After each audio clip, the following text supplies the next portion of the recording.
मंत्र पढ़ देता हूँ, फिर उसके बाद इंशाअल्लाह उल अजीज अपनी गुफ्तगू को मैं आगे बढ़ाने की कोशिश कर रहा हूँ। सुना एक मंत्र पढ़ता हूँ। यो माम जमनादिम शवेति लोक महेश्वरम। ओ भाई साहब थोड़ा सा इसको कम कीजिए, इसको हल्का सा कम कर दीजिए, ज्यादा नहीं।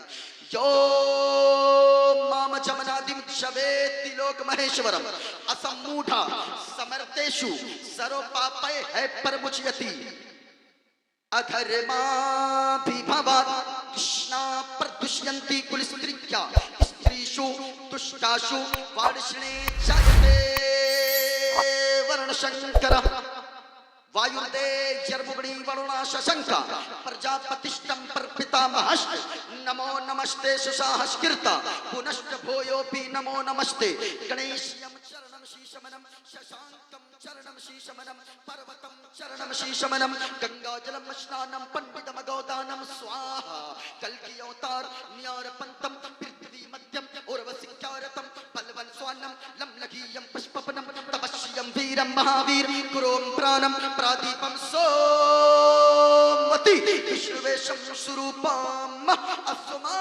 सुगमारूहा देव दत्तं जगत्पति असिना साधु अष्ट आश्चर्य गुणवती किरीट नीलगंधा अति ज्योति में प्रकाशम नतमस्तक भूमिष्ठम प्रभु गुणगानम नाम पुरीता लील गच्छतीन पराक्रम पवित्रम गंगा स्नानम अति पवित्रम पवित्रम पवित्रम। और एक पंडित है लोगो हैदराबाद का रहने वाला गए, नाम गए पंडित सोमनाथ वर्मा। वो पंडित जब चलता गए कुछ और बोलता गए, लेकिन जब जबान खोलता गए तो फिर मुस्तफा मुस्तफा बोलता है। और वो पंडित कहता गए लोगों सुनो सुनो मुस्तफा का पैगाम क्या गए, मुस्तफा के पैगाम को समाने वालों के सामने आम करता गए। और वो पंडित कहता गए लोगों शरणय गुरु निमगा सुखे सागर अत्याचार मगा शुभ सागर चरणन के गुरु नाम उजागर कृपा करोगे शुभ नाम सुख सागर गुरु हर कृपा मनोगर पावे अत्याचार मगा सुख पावे। और जय गुरु नामे नामे कर जय बे जय गुरु नामे नामे कर जय बे बिना मुहम्मद पार न होए बे। अब जरा सुनना लोगों, मैं आपके सामने खुलासा बयान कर दूं जो मैंने मंत्र पढ़ा है। एक किताब है भागवत गीता, मैंने इसका भी एक मंत्र पढ़ा है। मेरे पास एक किताब है रामायण जो हिंदू भाइयों के यहाँ बहुत मोतबर किताब मानी जाती है। मैंने रामायण का भी एक चौपाई मैंने पढ़ी है। इंशाअल्लाह मैं बयान करूंगा और मैं ये साबित करूंगा कि सबसे अच्छा मजहब मजहब इस्लाम है। और मैं ये साबित करूंगा कि पूरी दुनिया में मानवता का अगर पैगाम कोई मजहब देता है वो कोई और मजहब तो हो, लेकिन सबसे ज्यादा अगर मानवता का पैगाम देता है तो वो मजहब इस्लाम दिया करता है। इंशाअल्लाह मैं ये बताऊंगा। जो लोग कहते गए आज टीवी पर बैठकर मीडिया वाले चीखते गए और चिल्लाते गए और कहते गए देखो मुसलमान ऐसा होता है, देखो मुसलमान ऐसा होता है। आज टीवी में बैठकर कुछ लोग हर वक्त फूट डालना चाहते गए, लेकिन हम तो जलसों से पैगाम देते गए। चांद तारे गगन की जीनत है, फूल कांटे पवन की जीनत है। हिंदू मुस्लिम को इस वतन में साथ रहने दो, ये हमारे वतन की जीनत है। हम तो ऐसे स्टेजों से पैगाम देते गए, लेकिन कुछ लोग फाड़ने की बात करते गए, कुछ लोग तोड़ने की बात करते गए और ये मीडिया वाले दिखाते गए देखो इस्लाम ऐसा है। मैं कहना चाहूंगा, आपसे पूछना चाहूं क्या आपने किसी मुसलमान को वैसा देखा है जो टीवी मीडिया वाले बताते गए? जो लोग कहते गए कि आईएस ने ऐसा कर दिया या उसने फला जगह खून बहा दिया, अल्लाह की कसम हमारा मजहब आईएस वालों को देखने की इजाजत नहीं देता। हमारा हमारा मजहब किसी टेररिस्ट और आतंकवादी को देखने की इजाजत नहीं देता। हमारा मजहब तो मानवता का सम्मान सिखाता है, हमारा मजहब तो इंसानियत का पैगाम सिखाता है। हमारा मजहब सिखाता है कि अगर रास्ते में तुम चलो तो अगर एक कांटा भी नजर आए, एक छोटा सा पत्थर नजर आए, उस पत्थर को इस नीयत से हटा दो कि इस पे कोई भी अल्लाह की मखलूक चलेगी, कोई भी इंसान चलेगा, चाहे वो हिंदू चलने वाला हो, चाहे वो मुसलमान हो, चाहे वो ईसाई हो, चाहे वो यहूदी हो, कोई भी चलने वाला चलेगा, कहीं उसको ठोकर लगकर तकलीफ ना हो जाए। इस नीयत से अगर तुम पत्थर को रास्ते से हटा दोगे, हमारा इस्लाम कहता है अल्लाह तुम्हें सदका करने का सवाब अता फरमा देगा। ये मजहब इस्लाम सिखाता है। लेकिन आज जैसे टीवी वाले दिखाते हैं, हमारा इस्लाम ऐसा नहीं है। हमारा इस्लाम मानवता का पैगाम देता है। लेकिन हम ये कहते हैं हुजूर से बड़ा अक्लमंद दुनिया में कोई नहीं है।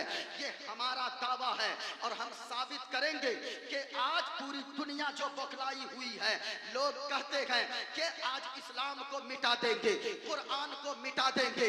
मैं किसी और की बात नहीं करता। जो लोग ये बोली बोलते हैं इस्लाम को मिटा देंगे, कुरान को मिटा देंगे, अल्लाह की कसम कहता हूँ इस्लाम न कल मिटा था, न आज मिटा है, न कभी इस्लाम मिटने वाला है। इसलिए कि आज आप देखें मजहब इस्लाम सबसे अच्छा मजहब, सबसे अच्छी किताब कुरान मजीद है। यही वजह है आज अमेरिका इस्लाम के पीछे पड़ा है, आज बरतानिया इस्लाम और कुरान के पीछे है, आज यूरोप इस्लाम और कुरान के पीछे है, आज इंग्लैंड इस्लाम और कुरान के पीछे है, पूरी दुनिया इस्लाम और कुरान के पीछे है। लेकिन मेरा मजहब इस्लाम और हमारा कुरान सबसे आगे नजर आता है। इसलिए कल अगर दिन में 1000 लोग कलमा पढ़ते थे, आज रोजाना लाखों लोग पूरी दुनिया में कलमा पढ़कर मजहब इस्लाम को अपना रहे हैं, इस्लाम के दामन में आ रहे हैं। इसलिए तो मैं कहता हूँ आज जितनी पूरी दुनिया के लोग इस्लाम और कुरान के पीछे पड़े गए, हमारा इस्लाम और कुरान सबसे आगे गए। हम तो कहते हैं सहरा में, जंगलों में, बयाबान में पढ़ो, मीनार गिर पड़े तो मैदान में पढ़ो, और ये बेखबर नुजूमी तुम्हें क्या बताएंगे कल होने वाला क्या है, कुरान में पढ़ो। हम तो ये पैगाम देते गए जमाने वालों को, लेकिन जमाने वाले चीखते गए, जमाने वाले चिल्लाते गए। मैं कहना चाहूंगा कभी आपने सोचा है हमारे छोटे छोटे बच्चों को भी आप टटोल कर देखो, मुसलमान किसी चीज के नाम पर नहीं भड़कता है। मुसलमान, लोग कहते हैं मुसलमान भड़क जाता है, अल्लाह की कसम कहता हूँ हमारे मजमे में से 8 साल के बच्चे को उठाकर कोई पूछे ये बताओ तुम्हें मैं गाली दूंगा तू भड़क जाएगा? वो कहेगा हमारा 8-10 साल का बच्चा भी हमें गालियां देना है दे लो, हमारी माँ को गालियां देना है दे लो, हमारे बाप को गालियां देना है दे दो, हम बर्दाश्त कर सकते हैं। लेकिन अगर मुस्तफा की शान में तूने अदना सी गुस्ताखी की फिर हमें बर्दाश्त नहीं होगा, क्योंकि हम तो जीते हैं मदीने वाले मुस्तफा के लिए, और मौत भी आएगी तो मदीने वाले मुस्तफा के नाम पर मौत आएगी। इस वजह से हमारा आला हजरत ने हमें बताया है कि जमीनो जमा तुम्हारे लिए, मकीनो मकान तुम्हारे लिए, चुनीनो चुना तुम्हारे लिए, बने दो जहां तुम्हारे लिए, दहन में ज़बां तुम्हारे लिए, बदन में है जान तुम्हारे लिए, और या रसूल अल्लाह हम आए यहाँ तुम्हारे लिए, उठे भी वहां तुम्हारे लिए। हम तो इस तरह की जिंदगी जीते गए और हम तो इस तरह जिंदगी गुजारना चाहते गए। याद रखना हमने क्या कहा, दुनिया में सबसे बड़े अक्लमंद का नाम जनाबे मोहम्मदुर रसूलुल्लाह सल्लल्लाहु अलैहि वसल्लम है। ये मेरा दावा है और मैं ये ऑन रिकॉर्ड बोलता हूँ। आप कहेंगे आपके पास कोई दलील है, तो जरा गौर से देखिएगा। मेरे पास जो मैं आपको बताना चाहूंगा, सबसे बड़े अक्लमंद का नाम जनाबे मोहम्मदुर रसूलुल्लाह है। एक किताब का नाम अल्लामा दहलान ज़ैनी, किताब का नाम सीरतुन नबविय्या, उस किताब में नक्ल फरमाते हैं इन्नल्लाह तआला लम युअति जमीअन नास मिन बदइ दुनिया इला इंक़िज़ाइहा मिनल अक़ल फी जम्बे अक़लिही सल्लल्लाहु अलैहि वसल्लम का हब्बते रमली मिन बैने जमाली दुनिया। अल्लाह अल्लाह, जरा सुनिएगा, अल्लामा दहलान ज़ैनी फरमाते गए कि आप पूरी दुनिया वालों की अक्ल को एक जगह पे जमा कर दो और जनाबे मोहम्मदुर रसूलुल्लाह की अक्ल को एक जगह पे रखी जाए तो पूरी दुनिया की अक्ल ऐसे होगी जैसे बड़ा सा रेगिस्तान में, बड़ा सा बालू वाली जमीन में, रेतीली जमीन से एक चुटकी आप उससे रेत उठाएं, अगर नाखून डुबाएंगे उसमें नाखून के जितने जर्रात नजर आएंगे उन सारे जर्रात के बराबर पूरी दुनिया वालों की अक्ल है। और जितने सरापा रेगिस्तान में जितने बालू हैं, जितने भी रेत हैं, उन सब के बराबर जनाबे मोहम्मदुर रसूलुल्लाह की अक्ल है। हुजूर से बड़े अक्लमंद कोई नहीं है। आप कहेंगे वो कैसे? तो जरा सुनिए, इस्लाम क्या पैगाम देता है। आज से 1400 साल पहले यही दुनिया थी, यही धरती थी, जिस धरती पर लोगों ने न जाने पत्थर को अपना खुदा माना, लोगों ने मिट्टी को अपना खुदा माना, लोगों ने सूरज को अपना खुदा माना, लोगों ने चांद को अपना खुदा माना। इसी धरती पर जब लोगों ने देखा जमीन को, तो जमीन के सामने हाथ जोड़कर लोग खड़े हो गए और जमीन की पूजा करने लगे, जमीन की इबादत करने लगे और कहने लगे, ए जमीन तू बड़ी ताकतवर है, तू तो हमें बाजरा भी देती है, तू हमें मक्का भी देती है, तू हमें जौ भी देती है, तू हमें धान भी देती है, तू हमें काजू किशमिश बादाम भी देती है।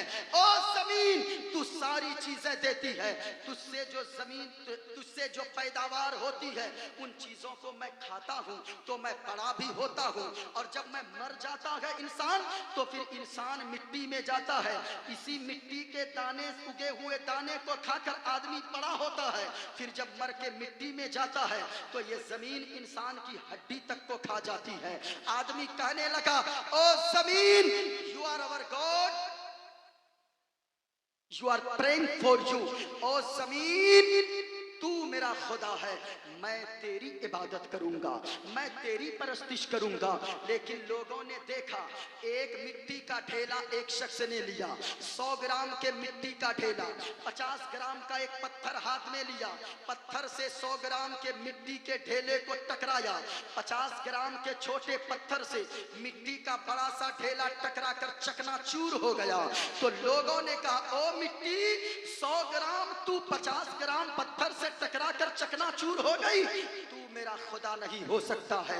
लोगों ने पत्थर को अपना खुदा माना, लोगों ने पहाड़ को अपना खुदा माना, लोगों ने बड़े बड़े चट्टानों को अपना खुदा मान लिया। और जब पत्थर की पूजा शुरू कर दिया लोगों ने, आप छत्तीसगढ़ इलाके में चले जाओ, आप झारखंड के राजमहल इलाके में चले जाओ, आप झारखंड के साहेबगंज इलाके में चले जाओ, ऐसी ऐसी मशीनें वहां मौजूद है, जिस मशीन में बड़ा सा बड़ा चट्टान अगर रख दिया जाए तो बड़े से बड़े पत्थर को मशीन पीस कर पाउडर बनाकर उड़ा देती है, मशीन पीस कर उसे धुआं की तरह उड़ा देती है। लोगों ने जब देखा कि लोहा के कब्जे में आकर पत्थर चकनाचूर हो गया और वो पत्थर बिल्कुल सुरमा की तरह बन गया, लोगों ने कहा, ओ पत्थर तू मेरा खुदा नहीं हो सकता है। लोगों ने फिर लोहे को अपना खुदा मान लिया, लोगों ने बरसों लोहे की पूजा करता रहा। जब लोग बरसों लोहे की पूजा करते रहे, लोगों ने कहा, लोहा तू बड़ा मजबूत है, तूने पत्थर को भी तोड़ दिया, तूने पत्थर को सुरमा बनाकर उड़ा दिया। अब लोगों ने लोहे की पूजा करना शुरू किया, लोगों ने लोहे की इबादत किया बहुत दिनों तक। अचानक लोगों ने देखा कि एक आग जल रही है, उसमें लोहे के रड को डाला, सरिया को डाला, 2 घंटे के बाद, 1 घंटा के बाद लोहा इतना पक गया कि उसे पीट पीट कर लोहार ने एक हाथ के लोहे को 2 हाथ का बना दिया। अब कहा कि ओ लोहा तू मेरा खुदा नहीं हो सकता है, बल्कि तू तो आग में जाकर पिघल गया। आग की लोगों ने पूजा शुरू कर दिया, आग की लोग इबादत करने लगे। जब आग को लोग अपना खुदा मानने लगे, अचानक बारिश हो गई, बारिश के चंद कतरात उस आग पे जैसे ही पड़े, आग बुझ गई। अब लोगों ने देखा कि पानी को लोग खुदा मानने लगे, नदी तालाब की पूजा करने लगे, गंगा और जमुना की लोग पूजा करने लगे, पानी को लोग लोगों ने अपना खुदा मान लिया। जब साइंस और तरक्की करने लगी, साइंसदानों ने और ज्यादा मेहनत किया, साइंसदानों ने और ज्यादा जब मेहनत करके आगे बढ़ने की कोशिश किया, तो साइंसदानों ने तहकीक ये किया, गौर से सुनिए, तहकीक ये किया कि ये जो पानी है कैसे बारिश कैसे होती है। यानी वो बादल आसमान पे भाप की शक्ल में पहले जमा होता है और ऊपर से बादल अपने शुआओं को पानी पे लगाता है और वो बादल भाप जब बनकर वो गर्म होता है तो टेम्परेचर को टेम्परेचर पे जब ज्यादा रखा जाए उस पे भाप बनता है। उसके बाद आज बादल से बारिश होने लगती है। लोगों ने जब पानी को अपना खुदा माना, लोगों ने कहा कि ओ बादल तू कैसे होता है? कहा कि सूरज अपनी शुआओं को पानी के सतह पे लगाता है और वो भाप बनाकर ऊपर उड़ाता है। ये सारा सूरज का कमाल है। लोगों ने मिट्टी को छोड़ा, लोगों ने पत्थर को छोड़ा, लोगों ने पानी को छोड़ा, लोगों ने आग को छोड़ा, लोगों ने सूरज को अपना खुदा मानना शुरू कर दिया। और सूरज को खुदा मानने में जाहिल से लेकर पढ़े लिखे लोग तक मुलव्विस थे। बड़े बड़े साइंसदान भी उस सूरज की पूजा करने में लगे थे। लेकिन जब लोग सूरज की पूजा करने लगे दुनिया वाले, तो रब की मशीयत को जलाल आया। सन 571 ईस्वी में हजरत अब्दुल्लाह के पुश्ते अनवर से हजरत आमना रज़ियल्लाहु ताला अन्हा के बतन अतहर से 12 रबीउल अव्वल शरीफ के दिन सुबह सादिक के वक्त जनाबे अब्दुल्लाह के घर में, हजरत अब्दुल मुत्तलिब के घर में जनाबे मोहम्मदुर रसूलुल्लाह तशरीफ ले आए। जब हुजूर तशरीफ लाए, मकामे सहबा में हजरत अली की नमाज कज़ा हो गई तो फरमाया, ए अली नमाज कज़ा पढ़नी है या अदा? कहा या रसूल अल्लाह, गुलाम आपका हूँ, नौकर आपका हूँ, फिर मैं नमाज कज़ा पढ़ूंगा, इतना कहना था। कहा ए अली तो जरा बोलो अदा पढ़नी है? हाँ या रसूल अल्लाह। हुजूर ने सूरज को पलटा दिया। पश्चिम से जब पलटाया सूरज को तो ये जवाब था बड़े बड़े साइंसदानों का, ये जवाब था बड़े बड़े अक्लमंदों का। और हुजूर ने बता दिया, ओ दुनिया वालों, जिस सूरज को तुम अपना खुदा मानते हो, जिस सूरज की तुम पूजा करते हो, जिस सूरज की तुम इबादत करते हो, वो मेरे इशारे पे नाचा करता है, वो मेरे इशारे पर पलटा करता है। आला हजरत ने फरमाया, सूरज उल्टे पांव पलटे, चांद इशारे से हो चाक, अंधे नजदी देख ले कुदरत रसूलुल्लाह की। सबसे बड़े अक्लमंद हैं हुजूर ने इस्लाम लाया, हुजूर ने लोगों को बताया, लोगों मजहब इस्लाम सबसे अच्छा मजहब है। गौर से सुनो, इस्लाम क्या सिखाता है? इस्लाम पैगाम ये देता है, आज सारी जिंदगी घूम लो, सारी दुनिया घूम लो, सुकून नहीं मिलने वाला। याद रखना, जितनी भी दौलत आ जाए, जितने भी खूबसूरत हो जाओ, दुनिया में कोई सुकून से नहीं जीता है। सुकून से वही जिएगा जो मदीने वाले मुस्तफा के फार्मूला पे अमल करेगा। गौर से सुनना, कौन सा फार्मूला पे अमल करेगा? आप ये समझते हो हमारे पास दौलत आ जाए हम सुकून में रहेंगे, हमारे पास बंगला आ जाए हम सुकून में रहेंगे, हमारे पास जमीन आ जाए हम सुकून में रहेंगे? अल्लाह की कसम ऐसा कभी नहीं हो सकता है। सुकून किन चीजों में है? बंगला में सुकून नहीं है। आप ये समझते हो हम उनकी तरह बन जाएंगे, हमारी जिंदगी में खुशहाली आ जाएगी। आज एक साइकिल वाला मोटरसाइकिल वाले को देखकर सोचता है, अगर मैं मोटरसाइकिल पे आ जाऊंगा मेरी जिंदगी में सुकून आ जाए। मोटरसाइकिल वाले से पूछो, वो कहते हैं 4 व्हीलर मैं खरीद लूंगा, मेरी जिंदगी में सुकून आ जाएगा। 4 व्हीलर वाले से पूछो, वो कहेंगे मैं हवाई जहाज खरीद लूंगा, मुझे सुकून आएगा। एक मर्तबा की बात है, मैंने एक आर्टिकल पढ़ा किताबों में तो मेरे दिल को झंझोड़ कर रख दिया, और जमाने वालों के लिए वो आर्टिकल फिट आती है। वो आर्टिकल क्या है? गौर से सुनिए। आर्टिकल में ये लिखा था, मेरे एक दोस्त ने आर्टिकल भेजा, कहा कि एक कौवा था, कौवा। वो कौवा आप समझते हैं कौवा? अरे बोले ना भाई, क्या बोलते हैं आप लोग? कौवा को क्या बोलते हैं? कौवा बोलते हैं। कौवा किस कलर का होता है? जरा बोल कर बताएं, किस कलर का होता है? काला कलर का। एक दिन कौवा बड़ा मुरझा कर बैठा था। कौवा सोचने लगा, मैं कितना काला कलोटा हूँ, वो बगुला कितना सफेद है। बगुला समझते हैं ना? बगुला, बोगला, अच्छा बोगला। कौवा बड़ा काला कलोटा, वो बगुला कौवा के पास एक दिन मुरझाए लबो लहजे में जाकर कहने लगा, कहा ओ बगुला बगुला मेरे भाई, तू कितना वाइट है, तू कितना सफेद है, तू कितना खूबसूरत है। मैं जहाँ जाता हूँ लोग मुझको तीर दिखाकर उड़ा देते हैं, धनुष दिखाकर उड़ाने लगते हैं। बच्चे देखते हैं वो भी डंडे से मारते हैं, बूढ़े देखते हैं वो भी मारते हैं, औरतें देखती है वो भी मारती है।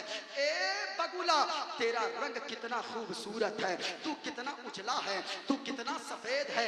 बगुला कहने लगा, ओ कौवा मेरा भाई, अरे तू मुझको क्या देखता है, मेरे पास तो सिर्फ एक रंग है। जाकर तोते को देखो, लोग कितना प्यार करते हैं, लोग उसको कितनी मोहब्बत से पुकारते हैं, जिसे देखो मिट्टू मिट्टू कह के पुकारते हैं। तोता इतना खूबसूरत है, वो हरे रंग का तोता, वो सब्ज रंग का तोता, गले में लाल कलर का पट्टा भी डला होता है, इतना खूबसूरत होता है कि उनको लोग देखने के लिए दूर दूर से आ जाते हैं।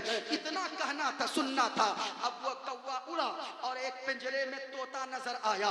उस तोते के पास, पैरोट के पास वो कौवा गया, कहने लगा, तोता मेरा भाई कितना खूबसूरत है तू, हरा रंग का, क्या मिठास तेरे आवाज में है, मैं काए काए करता हूँ, लोग मेरी आवाज सुनना नहीं चाहते, लोग तेरी आवाज सुनने को तरसते हैं, तू कितना खूबसूरत है। ओ तोता कितना खूबसूरत है तू, गले में लाल कलर का पट्टा भी डला है, हरा कलर तेरा जिस्म है, वो तेरे चोंच लाल लाल रंग के, कितना अच्छा तू लगता है। वो तोता कहने लगा, ओ कौवा मेरा भाई, अरे मुझको तू क्या देखता है, मेरे पास तो सिर्फ दो रंग है, एक सब्ज रंग है, हरा रंग है, और एक गले में इसका लाल सा पट्टा डला है। लेकिन अगर खूबसूरती देखनी है, मोर के पास जाकर देखो, मोर को देखोगे तुम्हें समझ में आएगा, उसके हर पंख में अलग अलग डिजाइन बना हुआ है। ये कौवा कहा, कहाँ मोर मिलेगा, कहा फला चिड़िया घर कोलकाता चले जाओ। अब वो कौवा जाकर मोर के पास पहुंचा, कहने लगा, ओ मोर मेरा भाई कितना खूबसूरत है तू, तेरा कलर इतना अच्छा है, लोग मालदा से तुझे देखने आते हैं, लोग बर्दवान से तुझे देखने आते हैं, लोग फरक्का से तुझे देखने आते हैं, उत्तर दिनाजपुर, दक्षिण दिनाजपुर, झारखंड से लोग तुम्हें देखने आते हैं, तू कितना खूबसूरत है मोर मेरा भाई।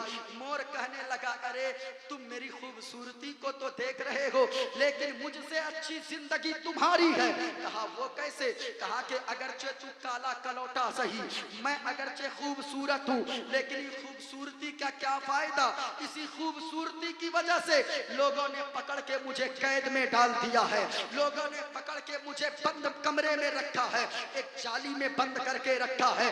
मुझसे खूबसूरत तेरी जिंदगी है, मुझसे खूबसूरत और अच्छी तेरी जिंदगी है कौवा। अरे काला है तो क्या हो गया, कम से कम जहाँ चाहता है उड़ के तो चला जाता है, जिस टहनी पे, डाली पे, दरख्त पे चाहता है उस दरख्त पे जाकर बैठ जाता है। मुझसे खूबसूरत तेरी जिंदगी है। यही हालत इंसानों की हो गई है जो जिंदगी में सुकून नहीं है। एक साइकिल वाला मोटरसाइकिल वाले को देखता है, सोचता है बड़े सुकून में मोटरसाइकिल वाला है, वो मोटर वाला सोचता है कि ये फोर व्हीलर वाला बड़े सुकून में है। कभी जाकर पूछो फोर व्हीलर वाले से, कभी मकान वाले से पूछो, कभी ज्यादा पैसे वालों से पूछो, उसको इस टेंशन में नींद नहीं आती है कि हमारा पास अगर पैसा कम हो गया तो फिर हम हमारे बच्चों का क्या होगा, हमारी बीवी का क्या होगा, हमारे बेटे का क्या होगा, हमारी माँ का क्या होगा, हमारी बहन का क्या होगा। हमने गुजरात में एक ऐसे शख्स को देखा जिनके घर में मेरा इंतजाम था, अहमदाबाद में इतना बड़ा मालदार शख्स है जिनकी चार फैक्ट्रियां हैं सरिया बनाने वाली, रड बनाने वाली फैक्ट्रियां हैं, लोहे को पिघला कर। लेकिन आप जानते हो, जब मैं बैठा, हजरत हलचल सिवानी साहब की बिला जब बैठा, सामने में गुजराती थाली लाकर रखा, गुजराती थाली बहुत मशहूर खाना है, सामने सजा दिया। हमने कहा आप भी आइए, कहा मुफ्ती साहब आप खाना शुरू करें। हमने कहा वो क्यों, कहा मेरा खाना बाद में आएगा, डॉक्टर ने मुझे एहतियात करने को कहा है, और डॉक्टर ने कहा है अगर तुम्हें ज्यादा दिन जिंदा रहना है तो फिर ऐसा वैसा खाना खाओगे, मसालादार खाना खाओगे तो तुम ज्यादा दिन तक जिंदा नहीं रह पाओगे। जब उनका बेटा टिफिन लेकर आया तो सिर्फ दाल और सूखी सी रोटी पड़ी थी, उसी सूखी रोटी को दाल में भिगोते जाता था, मुंह में डालता जाता था। मैं अपनी किस्मत पे नाज करने लगा, आप भी अपनी किस्मत पे नाज करो। या अल्लाह हमें तूने गरीब तो बनाया है, कम से कम उनकी तरह बीमार तो नहीं बनाया है, कम से कम उसकी तरह परेशान हाल तो नहीं रखा है। अल्लाह का शुक्र अदा करो, जिंदगी में खुशहाली आ जाएगी।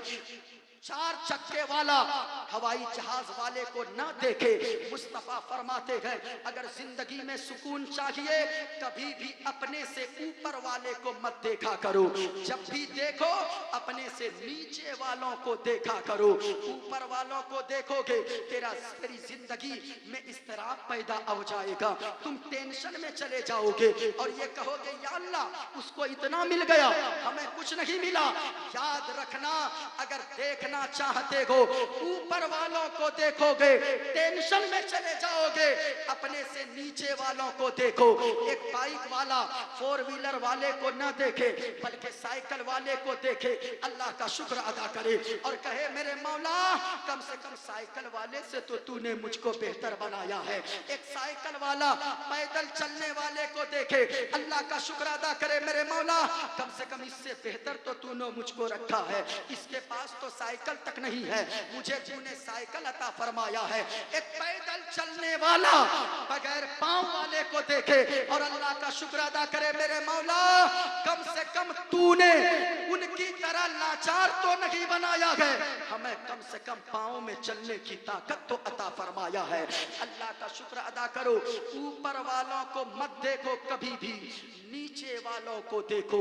अगर नीचे वालों को देखोगे जिंदगी में इनकलाब आ जाएगा, जिंदगी में सुकून की दौलत नसीब हो जाएगी।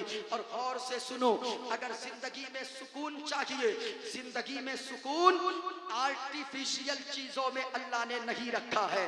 अल्लाह ने अगर सुकून रखा है आर्टिफिशियल चीजों में नहीं बल्कि कुदरती चीजों में अल्लाह ने सुकून रखा है। याद रखिएगा, आपको अगर प्यास लग जाए आप क्या करते हो, पानी जब तक आप नहीं पिएंगे, आप मान लें प्यास लग जाए, आप प्यास लगने पे अगर आप कोल्ड ड्रिंक पी लो, आप स्प्राइट पी लो, आप थम्स अप पी लो, आप कोका कोला पी लो, आप मिरिंडा पी लो, आप माजा पी लो, आप जो भी चीजें लोगों ने बनाई है उस चीज को आप पी लो, आपकी प्यास नहीं बुझने वाली है। अगर प्यास बुझानी है ठंडा पीने के बाद भी पानी की जरूरत पड़ती है, तब जाकर प्यास की शिद्दत से सुकून हासिल होता है। यानी पता क्या चला, लोगों की बनाई हुई दुनियावी चीजों में सुकून मत तलाश करो, कुदरती चीजों में सुकून तलाश करो। अल्लाह ताला तुम्हारे अंदर सुकून की दौलत अता फरमा देगा।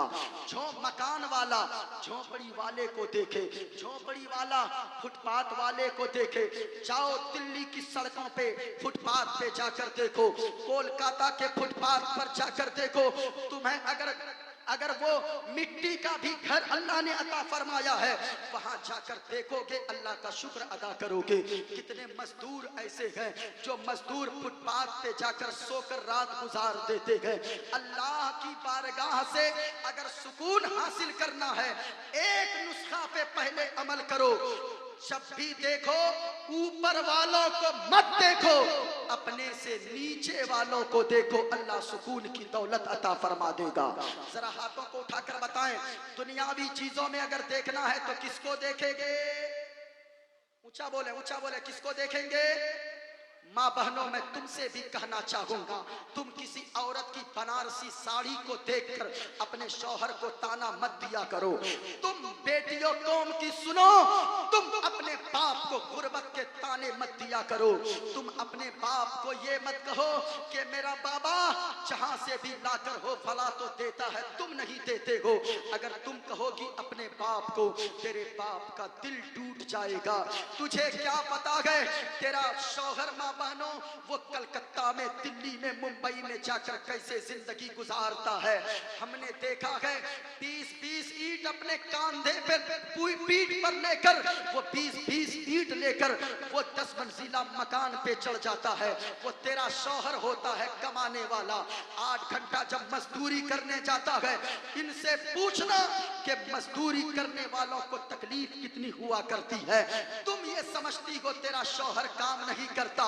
तेरा शौहर दिल्ली में जिस दिन तू अपने शौहर को काम करते हुए देख लेगी, अल्लाह की कसम कभी बेजा फरमाइश अपने शौहर से न करेगी, अपने स्वामी से कभी बेजा फरमाइश न करेगी। इसलिए माँ बहनों, बेजा फरमाइश मत करो। दूसरों के सलवार सूट को देखकर, दूसरों की बनारसी साड़ी को देखकर, दूसरों के कंगन पाजेब को देखकर, दूसरों के हीरे जवाहरात और जेवरात को देखकर तुम अपने शौहर को ताने मत दो। बल्कि तेरा शौहर अगर अमीर हो, अल्लाह का शुक्र अदा करो, अगर गरीब हो सब्र कर लो।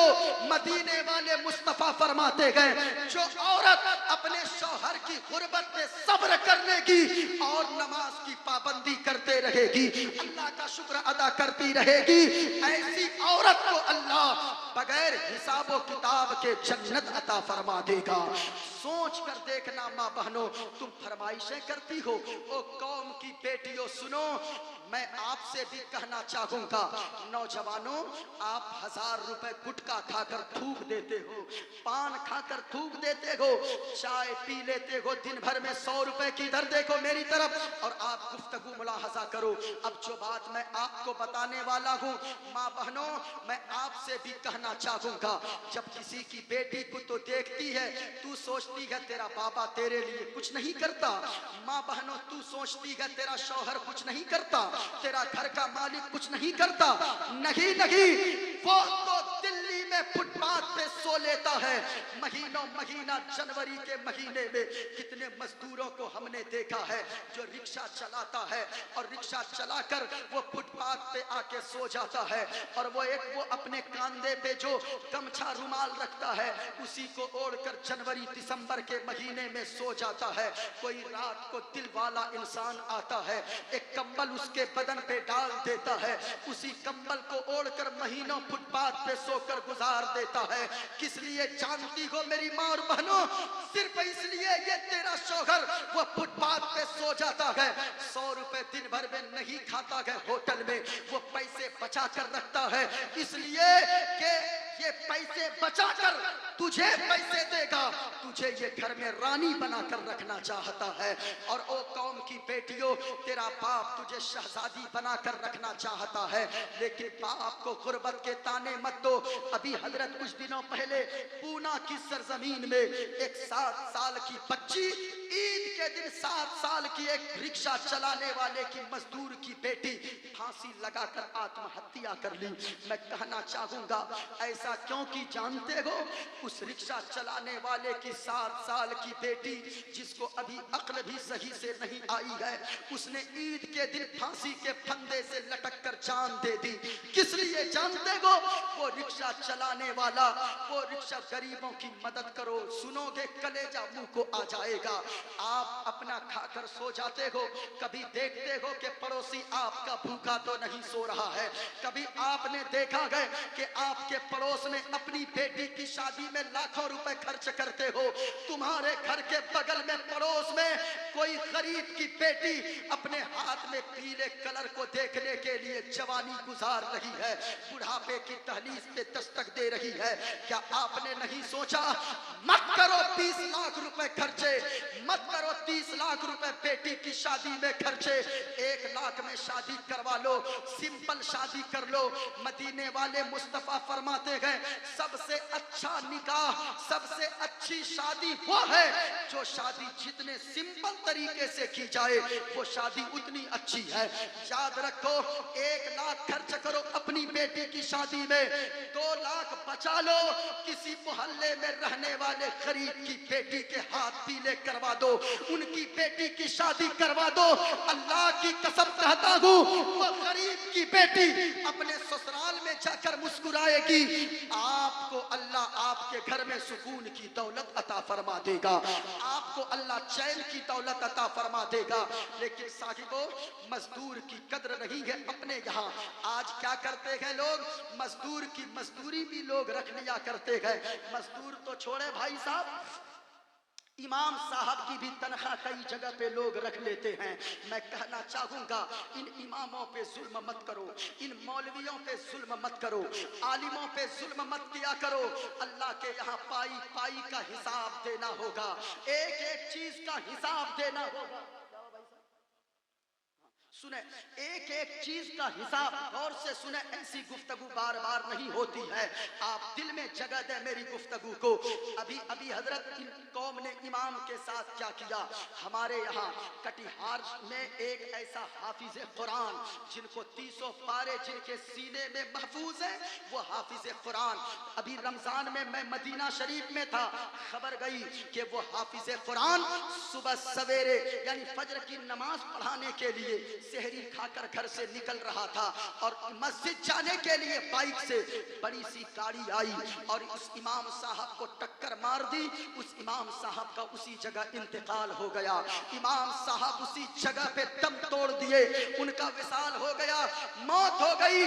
लेकिन मैं कहना चाहूंगा, उस इमाम साहब की 4 बच्चियां हैं, उस इमाम साहब की 4 छोटी छोटी बेटियां हैं। किसी मुक्तदी का दिल नहीं पिघला कि कोई मुक्तदी आगे बढ़ता और कहता, ओ लोगों, गांव वालों, इमाम साहब हमारी मस्जिद में इमामत करते थे, ये इस दुनिया से चले गए, उनकी बच्चियों की देखभाल करना किसी की जिम्मेदारी नहीं होगी, उनकी बच्चियों की देखभाल करना हमारी जिम्मेदारी होगी, हम गांव वालों की जिम्मेदारी होगी। कोई आगे नहीं बढ़ा। मजदूर की मजदूरी हुजूर फरमाते गए, पसीना सूखने से पहले दे दिया करो, पसीना सूखने से पहले पहले अदा कर दिया करो, वरना अल्लाह के यहाँ हिसाब देना होगा। एक एक पाई का हिसाब देना होगा, एक एक जर्रे का हिसाब देना होगा। और से सुनना, मजदूर अगर मजदूरी करता है, आप क्या करते हो। मान लें आपके 410 रुपए मजदूरी है, अगर 3 दिन कोई मजदूर काम किया, कितने हो गए। 3 दिन में 410 रुपए के हिसाब से कितने हो गए, 1230 रुपए हुए। लेकिन आप क्या करते हो, हमारा ये नौजवान, हमारा ये पैसे वाला सरमायादार, ये हमारी कौम के मालदार लोग, ये साहिब सरवत पैसे वाले, ये मजदूर को 1200 रुपए दे देते हैं और 30 रुपए के लिए कहते हैं बाद में लेकर चले जाना। वो 4 दिन दौड़ता है, 5वें दिन आना छोड़ देता है। आप कहते हो अगर वो ज्यादा जिद करे, आप कहते अरे 30 रुपए लेकर मैं भाग जाऊंगा। मैं कहता हूं आपकी नजर में 30 रुपए कुछ नहीं है, लेकिन अल्लाह की कसम, पूछो उस पुणे में रहने वाले रिक्शा चलाने वाले को जिसकी बेटी 30 रुपए न होने की वजह से ईद के दिन फांसी के फंदे से लटक कर जान दे दी है, आत्महत्या कर ली है, खुदकुशी कर ली है। ऐसा क्यों गए, कभी सोचा गए। वो रिक्शा चलाने वाला पुणे की सरजमीन पे वो दिन रात रात रिक्शा चलाकर पैसे बचा कर, वो रिक्शा चलाने वाला वो पैसे जमा कर करके ईद के दिन से पहले अपनी बेटी के लिए फ्रॉक खरीद कर लाता है, एक कुर्ता खरीद कर लाता है, कपड़ा खरीद कर लाकर अपनी बेटी को पहनाता है। बेटी ईद के दिन पहनती है, 7 साल की उसकी बेटी बाजार की तरफ चौराहे पे निकलती है, रोड पे निकलती है, अमीरों की बेटी कहती है ए देखो गरीब की बेटी आ रही है। रिक्शा चलाने वाले की बेटी कहती है ओ अमीर की बेटियों सुनो, तुम क्या समझते हो, ये देखो मेरे बाप ने भी नया कपड़ा हमको ला कर दिया है। और सुनो अमीर की बेटियों, अगर तेरे बाप को अल्लाह ने मालदार बनाया है तो मेरे बाप को अल्लाह ने दिलदार बनाया है। मेरे बाप ने भी मुझे नया कपड़ा ला कर दिया है। इतना सुनना था। अमीर की बेटियां कहती गए ओ गरीब की बेटी और रिक्शा चलाने वाले की बेटी, अरे सुन, तेरे बाप ने कपड़े तो दिया है, क्या हाथ में कांच की चूड़ियां भी दिया है। जब इतना सुनना था, कहने लगती गए ओ अमीर की बेटियों ताने मत दे, तू जानती गए मेरा बाप कहता गए कि ओ मेरी बेटी मैं तुझसे इतनी मोहब्बत करता हूँ, अगर तू कहे तो मैं आसमान से चांद तारे तेरे कदमों पे लाकर डाल दूंगा। मेरा बाप जब चांद तारे लाकर दे सकता है, मेरा बाप 30 रुपए की कांच की चूड़ियां नहीं दे सकता। रुक, अभी मैं घर जाकर लेकर आती हूँ। अल्लाहु अकबर। अकबर। वो गरीब की बेटी जाती है, रोने लगती है, बाबा अमीरों की बेटियों ने हमें ताने दिया है, हमें कांच की चूड़ियां चाहिए। बाप ने जेब में हाथ डालकर टटोला, 1 रुपए भी नहीं निकला।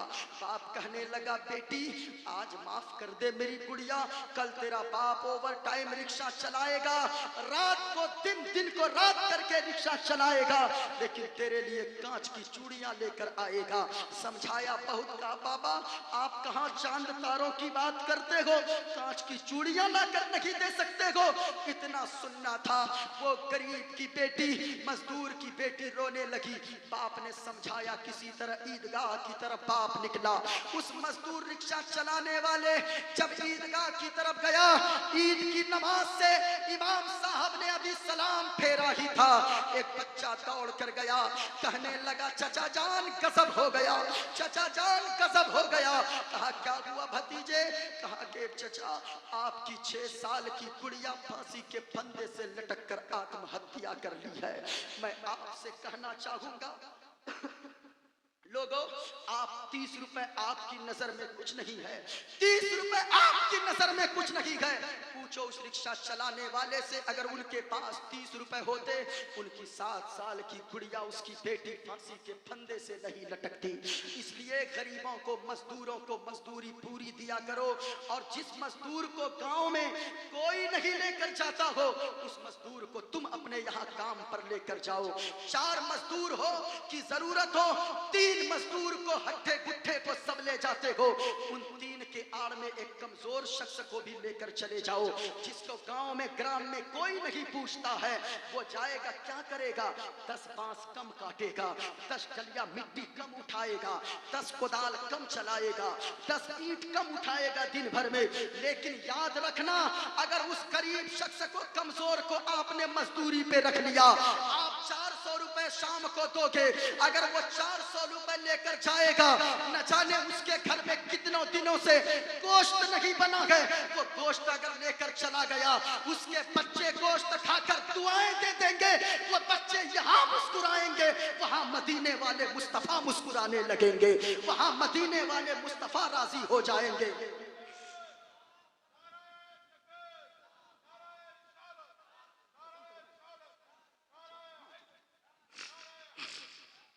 इसलिए याद रखो, कभी भी मजदूरों की मजदूरी मत मारा करो। और ये चलन बहुत ज्यादा चली हुई है। वो फला ठेकेदार साहब वहां लेकर गए, 1 महीना खटाया, 1 महीना खटवाने के बाद बगैर पैसा के घर भेज दिया। यहाँ हुजूर फरमाते, हम कैसे मुसलमान हैं? या हुजूर क्या फरमा रहे हैं? पसीना सूखने से पहले मजदूर की मजदूरी दे दिया करो, काम करवाने वाले को उसकी उजरत दे दिया करो। कभी सोचा है आपने गरीबों की मदद करो? आपको अल्लाह ने मालदार बनाया है, सुनो, सुकून तभी मिलेगा, पड़ोसी सुकून से सोएगा, अल्लाह आपकी जिंदगी में सुकून अता फरमा देगा। मोहल्ले में अगर एक इंसान भूखा रह गया, एक शख्स की बेटी अगर कवारी रह गई, तो याद रखिएगा सारे लोग जिम्मेदार होंगे।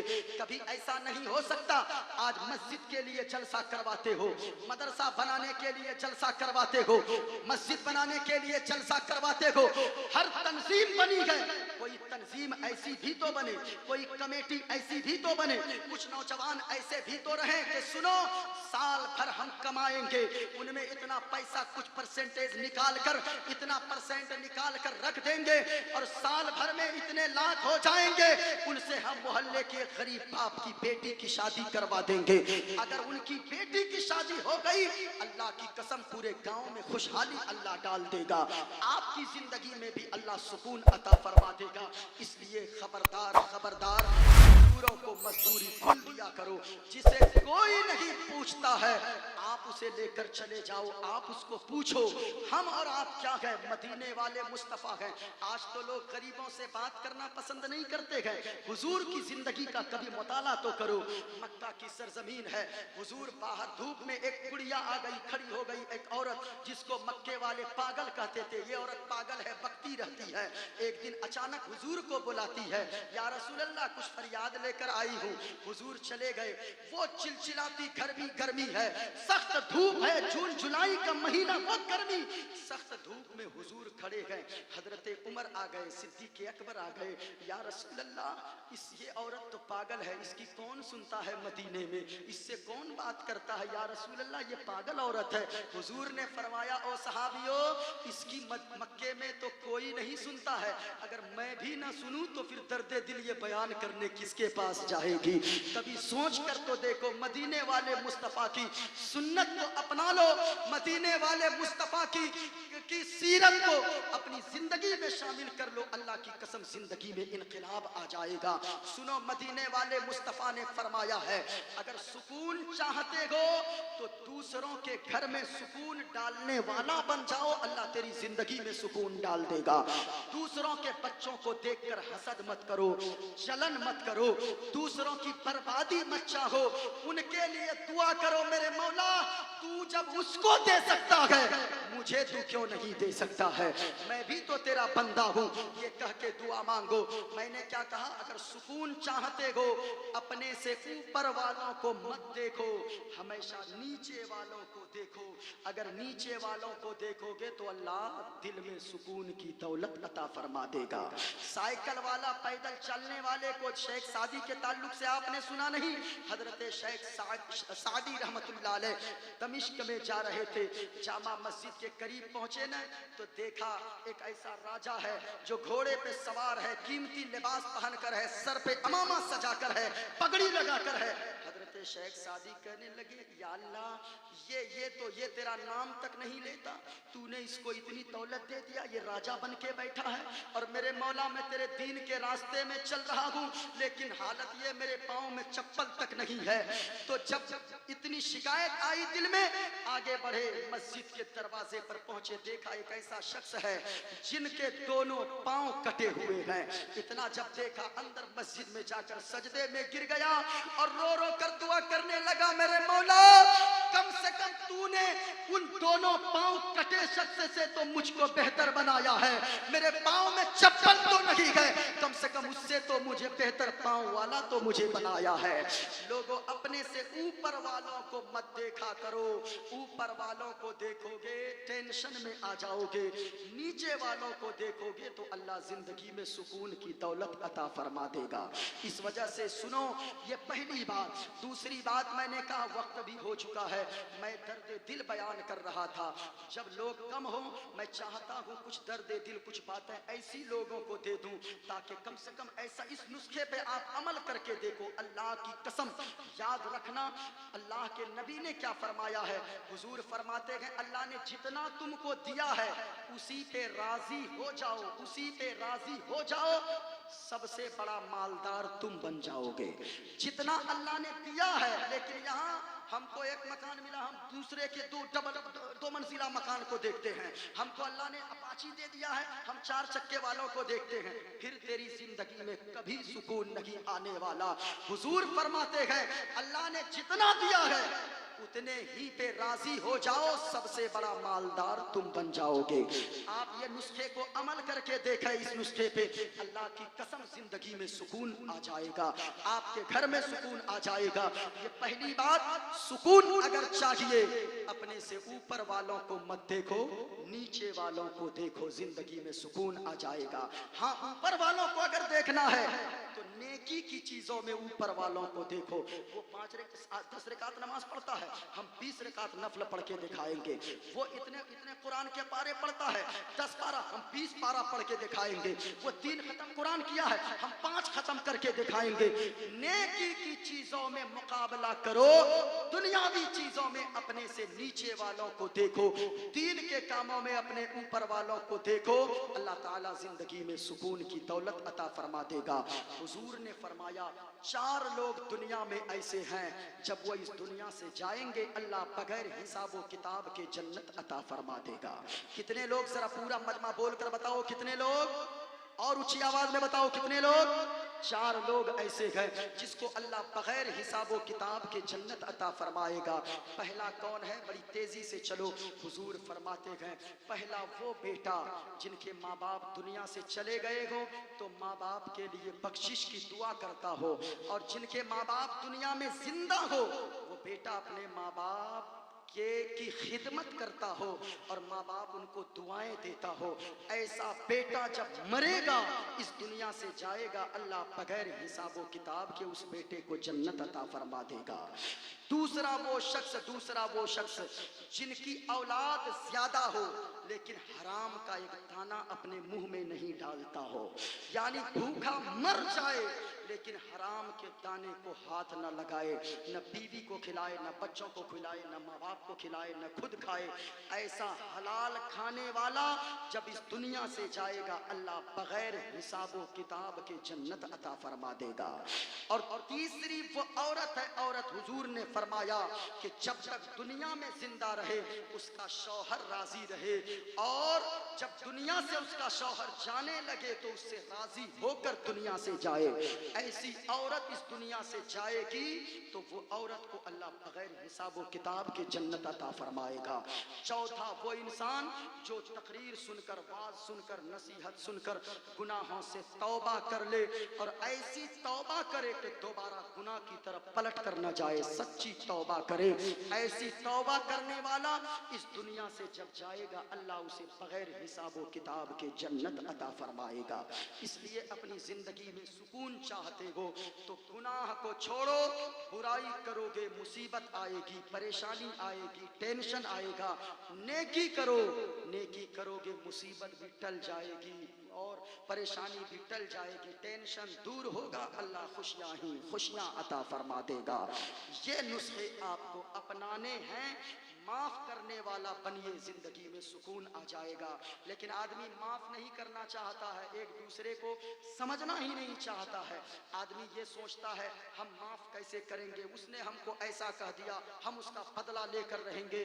बदला लेने की आग में जलने वाला आदमी सुकून में नहीं रहता है, बल्कि छोटा गलती करे बड़ा माफ कर दे। बाप से गलती हो बड़ा बाप माफ कर दे, बेटे से गलती हो बाप माफ कर दे, बेटी से गलती हो माँ माफ कर दे, भाई से गलती हो भाई माफ कर दे। माफ करने वाला बन जाए, अल्लाह आपकी जिंदगी में सुकून अता फरमा देगा।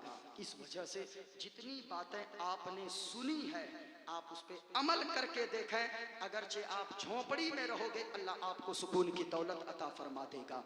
ऊपर वालों को नहीं देखना है, ऊपर वालों को देखोगे तो क्या होगा, टेंशन में आ जाओगे।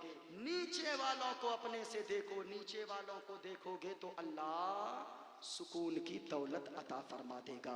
वाखिरु दावाना अल्हम्दुलिल्लाहि रब्बिल आलमीन। हयात बाकी, मुलाकात होगी। वक्त ज्यादा हो गया था, आप बैठे रहे, बहुत बड़ी बात है। सारी दुनिया को नींद आ गई, उनका दीवाना बेदार है। सारी दुनिया को नींद आ गई, उनका दीवाना बेदार है। ऐसी महफिल में बैठो माँ बहनों, तुम भी याद कर लो, एक शेर ही कम से कम गुनगुनाते रहो। तुम गाने सुनती हो और आजकल तो औरतें लोरी गाती है। लोरी, हमारे इलाके में औरतें एक लोरी गाती है, पता नहीं आपके यहाँ क्या है। जब इसका बच्चा नहीं सोता गोद में लेगी लोरी गाती है। अरे आबा पारे आबा नदिया किनारे आबा सोने की कटोरिया में दूध भात लेते आबा बाबू के मुंह में घुटूस। हमारे इलाके में गाती है। अब पता नहीं आपके यहाँ क्या है, यहाँ भी है। अच्छा, सेम इधर भी है। यानी ये चांद मामा, वो कटोरा, ये सब गाती है। ये मत गाओ मेरी माँ बहनों, तुम नेक बनो, तुम देनदार बनो। अगर गाना हो ना तो फिर ये गुनगुनाओ, अपने लाल को गोद में लो और कहो मेरा लाल तू सो जाओ या मुस्तफा कहते कहते, तू सो जाओ या मुस्तफा कहते कहते,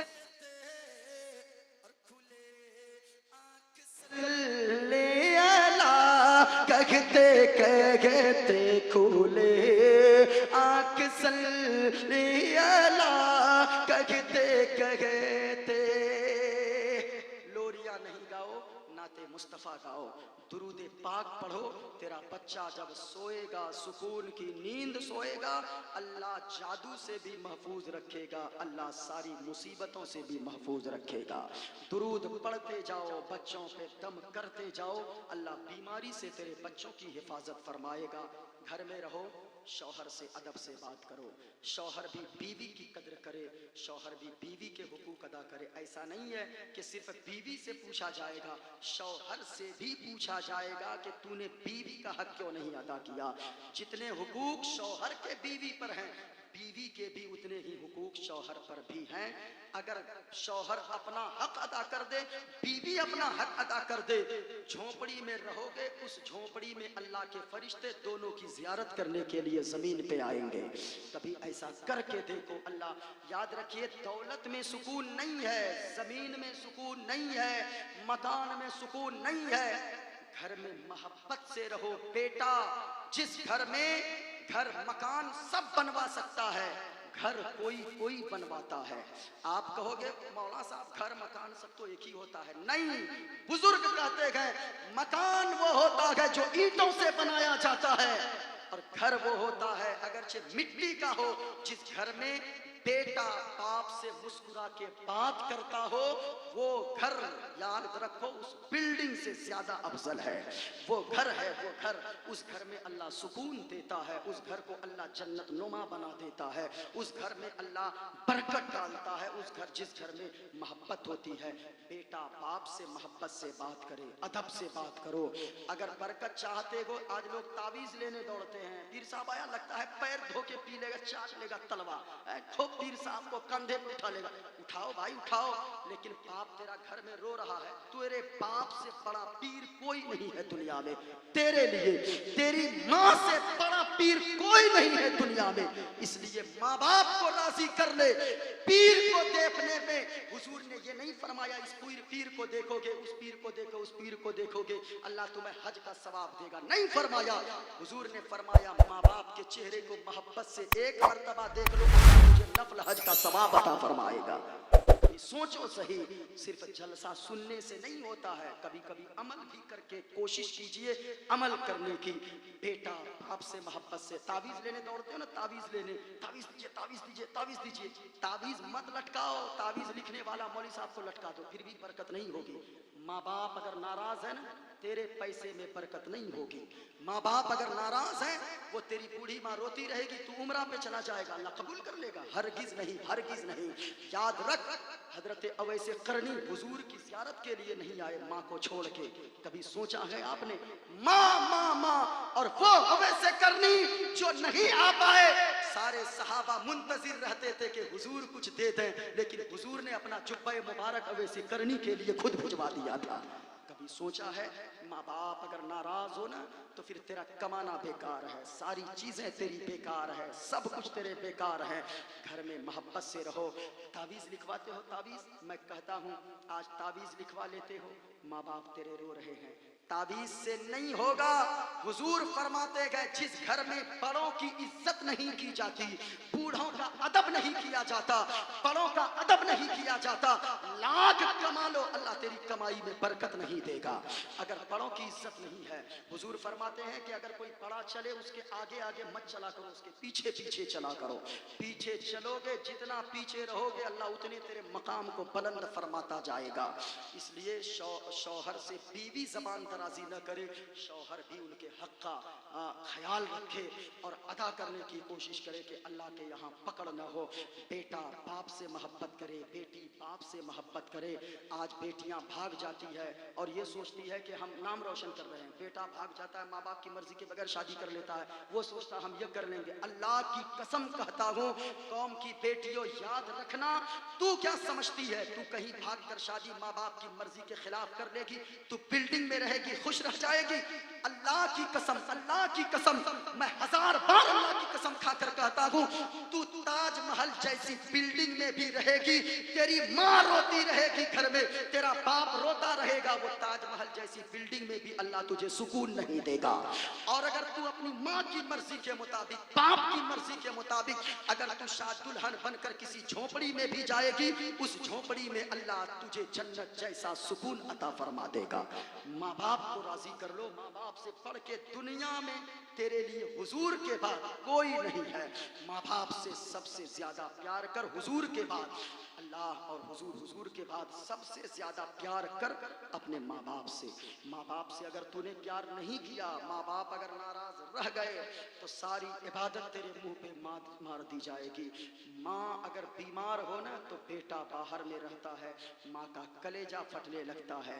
माँ कहती है माँ नहीं तो हीरे मोती सब तेरे बेकार हैं, माँ नहीं तो हीरे मोती सब तेरे बेकार है। और आजा मेरा लाल तू, आजा मेरा लाल तू, माँ बहुत बीमार है, माँ नहीं तो हीरे मोती सब तेरे बेकार गए।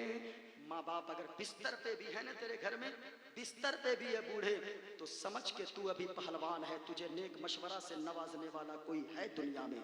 और अगर माँ बाप जिस दिन चले जाए ना, तुझे वो बड़ी सी बिल्डिंग घर में काटने दौड़ेगी, रौनक घर की खत्म हो जाएगी। इसलिए माँ बाप की इज्जत करो, माँ बाप का एहतराम करो।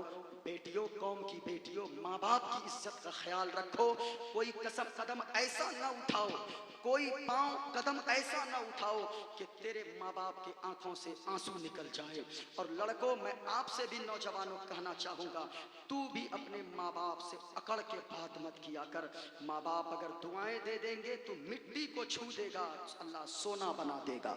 और अगर माँ बाप नाराज रहेंगे तो सोने को भी छुएगा, अल्लाह उसे मिट्टी बना देगा। इसलिए सुकून चाहते हो, दौलत चाहते हो, बरकत चाहते हो, इज्जत चाहते हो, शोहरत चाहते हो, मकान चाहते हो, दुकान चाहते हो, खुशहाली चाहते हो, कुछ भी चाहते हो दुनिया में या आखिरत में, माँ बाप की कद्र करो, उलमा से करीब हो जाओ। माँ बाप दुआएं दे देंगे, यहाँ भी कामयाब रहोगे, वहाँ भी कामयाब रहोगे। अब कुछ यूट्यूब वाले सोच रहे हैं कि हम लोग तो समेट दिए, हजरत तो तकरीर अब शुरू किए हैं। तो मेरी आदत है, मैं कुछ लोगों को पैगाम देता हूँ। ये नहीं रात भर अगर ये किया वो किया, इधर उठा इधर कूदा, कोई फायदा ही नहीं। दो ही चीज सीख कर जलसे से चले जाओ। अल्लाह की कसम, आपका यहाँ आना, आपका यहाँ बैठना, मेरा आना, हजरत मौलाना मंजूर साहब किबला और ये क्या नाम है,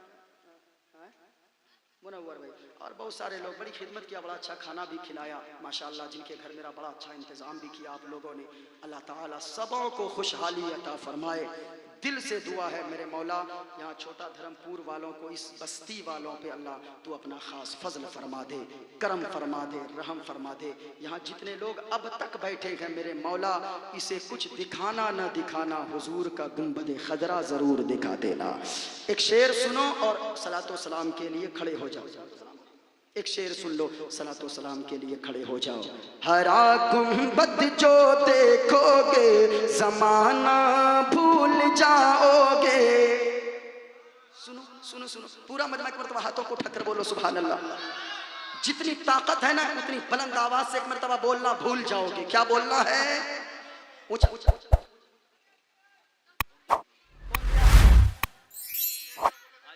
ये अंडा भी देता है? अच्छा अच्छा, हाँ हाँ हाँ, ये 500 रुपए अंडा दिया है। आयशा बीबी 500 रुपए और 2 मुर्गी का अंडा दिया ना। अरे आप लोग कुछ भी कर सकते, कहीं से भी कट कर सकते हैं। हाँ, आप लोगों से हम लोग खुद डरते हैं।